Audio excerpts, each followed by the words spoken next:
ಎಲ್ಲರಿಗೂ good morning. ನಾನು ನಿಮ್ಮ Seema Ranju. Welcome back to my YouTube channel.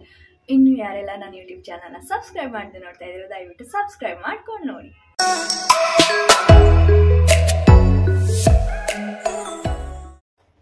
ಮೂರು ದಿನ ಆದಮೇಲೆ ನಾನು ನಿಮ್ಮ ಕಣ್ಣಿಗೆ ಕಾಣಿಸ್ಕೊತಾ ಇದ್ದೀನಿ. ಸೊ ರೀಸನ್ ಏನು ಅಂತಂದರೆ, ನಮ್ಮ ಸ್ಟೋರಲ್ಲಿ ಆಫರ್ ಬಿಟ್ಟಿದ್ರು. ಸೊ ತುಂಬ ಜನ ಇದ್ದರು. ನನಗೆ ವೀಡಿಯೋಸ್ ಮಾಡೋಕ್ಕಾಗಲಿ ಎಡಿಟ್ ಮಾಡೋಕ್ಕಾಗಲಿ ಲಿಟ್ರಲಿ ಒಂದು ಸೆಕೆಂಡು ಕೂಡ ಟೈಮ್ ಇರಲಿಲ್ಲ. ಆ್ಯಂಡ್ ಇನ್ನೊಂದೇನು ಅಂತಂದರೆ, ನಾನು ಯೂಶ್ವಲಿ ಗೊತ್ತಲ್ಲ, ನಮ್ಮ ಸ್ಟೋರಲ್ಲಿ ಆಫರ್ ಬಿಟ್ಟಾಗಂತೂ ನಾನು ಏನೂ ವೀಡಿಯೋಸ್ ಮಾಡೋಕ್ಕಾಗಲ್ಲ, ಎಡಿಟ್ ಮಾಡೋಕ್ಕಾಗಲ್ಲ. ಆ್ಯಂಡ್ ವೀಕ್ ಆಫ್ ದಿನಾನು ಖಂಡಿತವಾಗ್ಲೂ ನಾನೇನು ವರ್ಕೌಟು ಮಾಡಲ್ಲ, ಫುಲ್ ರೆಸ್ಟಲ್ಲಿ ಇರ್ತೀನಿ.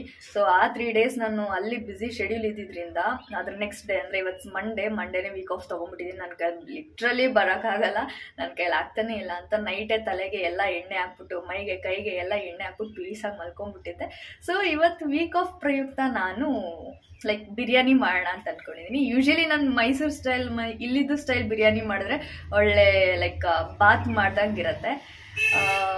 ಇವತ್ತು ಸ್ವಲ್ಪ ಸ್ಪೆಷಲ್ ಆಗಿರಲಿ ಅಂತ ನಾನು ಮುಸ್ಲಿಂ ಸ್ಟೈಲ್ ಬಿರಿಯಾನಿ ಮಾಡೋಣ ಅಂತ ಅಂದ್ಕೊಂಡಿದ್ದೀನಿ. ಅದನ್ನು ನಾನು ನಿಮಗೆ ತೋರಿಸ್ತೀನಿ ಹೇಗೆ ಬರುತ್ತೆ ಏನು ಎತ್ತ ಅಂತ. ಸೊ ಇವತ್ತಿನ ವೀಕ್ ಆಫ್ ನಾನು ಕಳೆಯೋದು ಹೇಗೆ ಅಂತಂದರೆ, ಬಿರಿಯಾನಿ ಮಾಡ್ತೀನಿ, ನೀಟಾಗಿ ಫ್ರೆಶ್ ಆಗ್ತೀನಿ ಆ್ಯಂಡ್ ಪೀಸಾಗಿ ಹೋಗಿ ಮಲ್ಕೊತೀನಿ. ಕಬೋರ್ಡ್ ಕ್ಲೀನ್ ಮಾಡಬೇಕು ಅನ್ನೋದೊಂದಿದೆ, ಬಟ್ ಇಷ್ಟೆಲ್ಲ ಪ್ರಾಸೆಸ್ ಆದಮೇಲೆ ನನಗೆ ಮಾಡೋಕ್ಕೆ ಮೂಡಿದರೆ ಖಂಡಿತವಾಗ್ಲೂ ಮಾಡ್ತೀನಿ. ಈಗ ನಾವು ಬಿರಿಯಾನಿಗೆ ಏನೇನು ಬೇಕು ಎಲ್ಲ ತಂದಾಗಿದೆ. ನಾನು ಡೈರೆಕ್ಷನ್ನ ಚೇಂಜ್ ಮಾಡ್ತೀನಿ ಡೈರೆಕ್ಟ್ ಕುಕ್ಕರ್ಗೆ. ಆಮೇಲೆ ಅದು ಮಾಡಾದ್ಮೇಲೆ ಹೇಗೆ ಬಂದಿದೆ ಅಂತ ನಾನು ನಿಮಗೆ ಖಂಡಿತವಾಗ್ಲೂ ತಿಂದ್ಬಿಟ್ಟು ಟೇಸ್ಟ್ ಹೇಳ್ತೀನಿ. ಬನ್ನಿ ಇವಾಗ ನಾವು ಬಿರಿಯಾನಿ ಮಾಡೋಕ್ಕೆ ಏನೇನೆಲ್ಲ ಇಂಗ್ರೀಡಿಯೆಂಟ್ಸ್ ಬೇಕು ಅಂತ ನೋಡೋಣ. ಇದರಲ್ಲಿ ಅರ್ಧ kg ಅಷ್ಟು ಚಿಕನ್ ಇದೆ. ಇದಕ್ಕೆ ಎಲ್ಲ ಡ್ರೈ ಸ್ಪೈಸಸ್ನು ಆ್ಯಡ್ ಮಾಡೋಣ. ಏಲಕ್ಕಿ, ಚಕ್ಕೆ, ಲವಂಗ, ಬಿರಿಯಾನಿ ಎಲೆ, ಕಾಳು ಮೆಣಸು ಇದಿಷ್ಟನ್ನು ಹಾಕಿ ಲೈಟಾಗಿ ಗರಂ ಮಸಾಲ, ಧನಿಯಾ ಪೌಡರ್ ಆ್ಯಂಡ್ ಅರ್ಧ ಸ್ಪೂನಷ್ಟು ಅರಿಶಿನ ಆ್ಯಂಡ್ 1.5 ಸ್ಪೂನಷ್ಟು ಉಪ್ಪು ಇದನ್ನು ಹಾಕಿ ಮನೇಲೇ ಆಡಿಸ್ಕೊಂಡಿರೋಂಥ ಶುಂಠಿ ಬೆಳ್ಳುಳ್ಳಿ ಮತ್ತು ಮೆಣಸಿನ್ಕಾಯಿ ಪೇಸ್ಟ್ ಹಾಕಿ ಅರ್ಧ ಮೊಸರು ಹಾಕಿ ಚೆನ್ನಾಗಿ ಕಲಿಸ್ಕೊಬೇಕು. ಇದ್ರ ಮೇಲೇ ಇವಾಗ ಕೊತ್ತಂಬರಿ ಪುದೀನ ಸೊಪ್ಪು ಕೂಡ ಹಾಕೋಬೇಕು. ಲೈಟಾಗಿ ಎಲ್ಲನೂ ಹಾಕಿ ಒಟ್ಟಿಗೆ ಕಲಿಸ್ಕೊಬೋದು. ನಿಂಬೆಹಣ್ಣು ಹಾಕಿ ಅದಾದಮೇಲೆ ಆಲ್ರೆಡಿ ಫ್ರೈ ಮಾಡ್ಕೊಂಡಿರೋವಂಥ ಆನಿಯನ್ ಕೂಡ ಹಾಕಿ ಚೆನ್ನಾಗಿ ಕಲಸಿ ಒಂದು 1/2 hour ಕ್ಲೋಸ್ ಮಾಡಿ ಇಡಬೇಕು. 1/2 hour ಮ್ಯಾರಿನೇಟ್ ಆದಮೇಲೆ ಇಲ್ಲಿ ಕುಕ್ಕರ್ಗೆ ಎಣ್ಣೆ ಹಾಕಿ ತುಪ್ಪ ಹಾಕಿ ಏನು 1/2 hour ಮ್ಯಾರಿನೇಟ್ ಆಗಿದೆ ಆ ಒಂದು ಚಿಕನ್ನ ತೆಗೆದು ಕುಕ್ಕರ್ಗೆ ಹಾಕಿ ಅದಕ್ಕೆಷ್ಟು ಬೇಕು ಅಷ್ಟು ನೀರು ಹಾಕ್ಕೊಳ್ಳಿ. ಅದಾದಮೇಲೆ ಎಗೇನ್ ಪುದೀನ ಮತ್ತು ಕೊತ್ತಂಬರಿ ಸೊಪ್ಪು ಹಾಕಿ ಒಂದು ಅರ್ಧ ಟೊಮೆಟೊ ಹಾಕಿ ಅಷ್ಟೇ, ಇಲ್ಲ ಅಂತಂದರೆ ಟೊಮೊಟೊ ಬಾತ್ ಥರ ಟೇಸ್ಟ್ ಬಂದ್ಬಿಡುತ್ತೆ.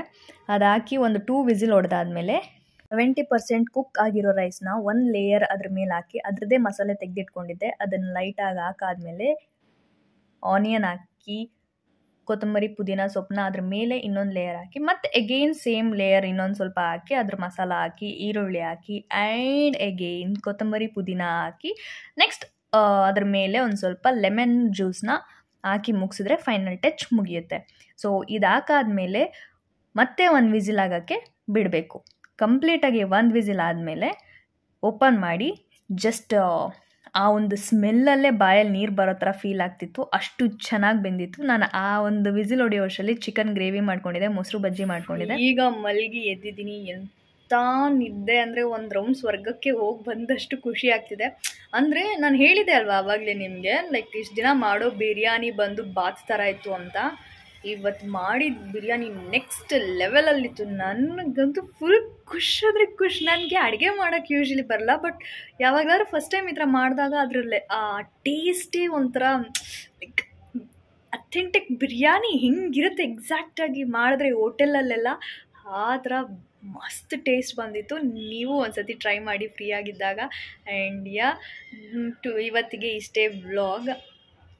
ನಾನು ಕಬೋರ್ಡ್ ಕ್ಲೀನ್ ಮಾಡಬೇಕು ಅಂತ ಅಂದ್ಕೊಂಡಿದ್ದೆ, but no, I was feeling like low. ಇನ್ನೂ ರೆಸ್ಟ್ ಬೇಕು ಅಂತ ಅನ್ನಿಸ್ತಿದೆ. ನೋಡೋಣ, ಡೇ ಬೈ ಡೇ ನಾನೇ ಸ್ವಲ್ಪ ಕ್ಲೀನ್ ಮಾಡ್ಕೋತೀನಿ. ಹೋಪ್ ನಿಮ್ಮೆಲ್ಲರಿಗೂ ಈ ವಿಡಿಯೋ ಇಷ್ಟ ಆಗಿದೆ ಅಂತ. ನಿಮ್ಗೇನಾದರೂ ಈ ವಿಡಿಯೋ ಇಷ್ಟ ಆಗಿದ್ರೆ ಲೈಕ್ ಮಾಡಿ, ಶೇರ್ ಮಾಡಿ, ಕಮೆಂಟ್ ಮಾಡಿ. I don't forget to subscribe. ಮತ್ತೆ ನಾಳೆ ಸಿಗುವ. ಬಾಯ್.